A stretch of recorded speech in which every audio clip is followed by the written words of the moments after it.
और याद रखिएगा, अच्छी तरह नाराज होइएगा। नबी करीम ने फरमाया वो शख्स दयूस है जिसे इस बात की परवाह ना हो कि उसके घर में कौन आता जाता है।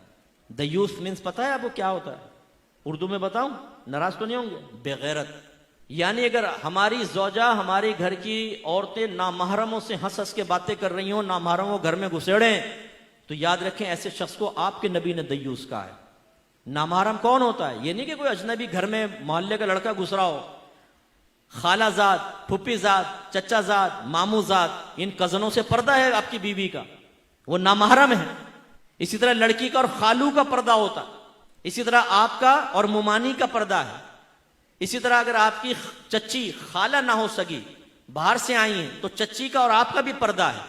हमारे यहाँ कहाँ हो ये इसका ख्याल करते? अल्लाह के नबी पर्दे के अहकाम बयान फरमाएं, और हमारी हालत यह है कि अगर हम इस तरह की बातें बयान करें तो ये औरतें हमारे खिलाफ बोलना शुरू कर देती हैं। अरे क्या हम गारों में छुप के बैठ जाए?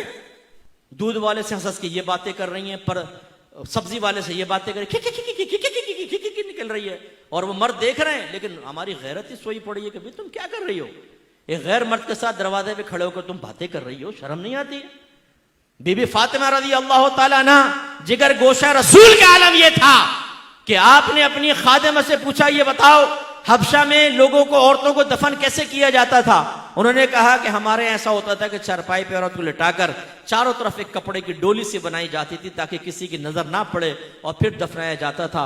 बीबी फातिमा रज़ी अल्लाह ताला अन्हा ने कहा मुझे इसी तरह दफनाना, और फरमाया अगर मैं फौत हो जाऊं तो रात के वक्त मेरी मैयत को लेके जाना ताकि किसी गैर महरम की नजर मेरी चारपाई तक पर ना पड़े। वो बीबी फातिमा नबी करीम सल्लल्लाहु अलैहि वसल्लम की बेटी, तरबियत याफ्ता, ये कहे, और ये बीबी फातिमा को मानने वाली, उनकी न्याज़ें खाने वाली, ये कहे कि हम पर्दा नहीं करेंगी। और घर का वो सरपरस्त बेवकूफ किस्म का, वो कहता है कि जी मैं परमिशन देता हूं तुम बगैर पर्दे के घूमो फिरो। यानी कितनी बहनें मुझे ऐसी मिली जो ये कहती है कि हमारे शौहर ये कहते हैं कि मेरे दोस्त आए, रिश्तेदार आए, बिला पर्दा सामने बैठो। और एक शौहर ने तो दलील ये दी कि देखो जब मैं अपने दोस्तों के घर जाता हूं उनकी बीवियां मेरे सामने बैठ जाती हैं। यानी वो तुम अगर बेगैरत हो, वो अपनी बीवियों को बेगैरत बना के तुम्हारे सामने बैठाए, तो तुम्हारी बीवी भी बेगैरत बन के तुम्हारे दोस्तों के सामने बैठे और दावत नजारा दे। मर्द की नीयत का क्या मालूम? हम में से कितने ऐसे बैठे होंगे जो लोगों के सामने बड़े यूं मोहतात बनते हैं, लेकिन टेढ़ी टेढ़ी आंखों से शादी ब्याह के अंदर सब देख लेते हैं ना। लाल वाली कपड़े वाली देख, अच्छा कर रहे यूं होंगे, उंगलियों के झरोके से देख लेंगे। और बीवी साथ बैठे होगी स्कूटर पे, पता है बीवी बैठी हो, तो टेढ़ी आंखों से देखेगा ना वो साथ में जाती हुई औरत को, बातों का टकरा भी जाते हैं गाड़ियों से।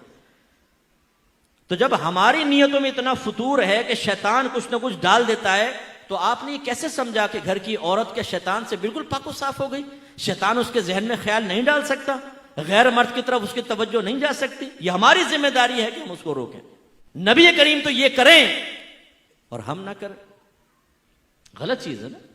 एक मरतबा नबी करीम सल्लल्लाहु अलैहि वसल्लम हुजरे में दाखिल हुए, सईदा आयशा सिद्दीक़ा रज़ी अल्लाह तआला अन्हा के पास एक शख्स को बैठे हुए देखा, चेहरे अनवर का रंग बदल गया, जलाल के आसार नुमाया हुए। सईदा आयशा ने अर्ज़ किया, रसूलल्लाह ये मेरे रिज़ाई भाई हैं, यानी हमने एक ही माँ का दूध पिया है।